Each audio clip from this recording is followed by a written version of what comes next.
Oh man, the excitement that came to me when they announced that Scribblenauts, a game so many people fell in love with after minutes of playing, would add the entire DC cast to its roster. Well, here I am after beating the game, and what can I say, but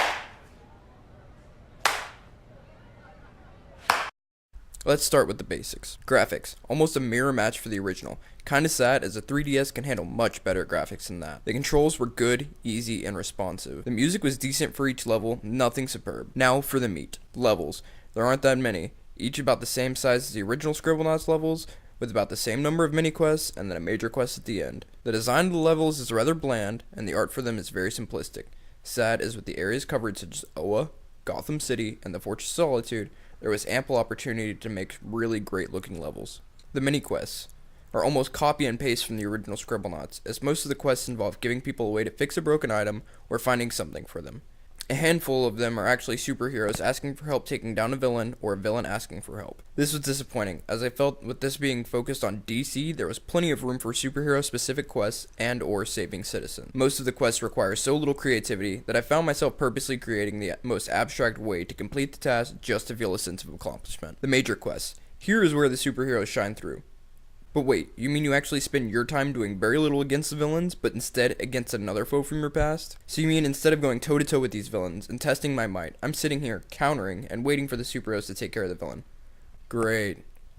Also, if you did anything to beat the villain before the game was ready for you to, you'd fail. The story. The story is solid for what direction they went with, not the way I was thinking and hoping it would go though. You stand alongside the superheroes in a fight against the DC villains, which have teamed up for some unknown reason to grab your starlights, which were scattered all over the DC universe when you arrived. The actual story portion of the game is very short and only prolonged by the time it takes to build enough reputation to move between the levels. 3D. What 3D? You mean the two comic panel cutscenes, one at the beginning and one at the end of the game? That does not make this game 3D.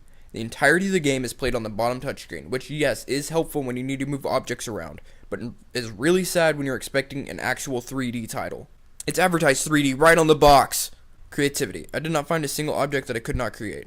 At times, I could not place adjectives where I felt that they should have been acceptable, but that did little to deter me as there were so many things that I could actually create. The DC aspect of this game. Well, let's look at the superhero and villain aspect of this game. Which could you create and which were missing?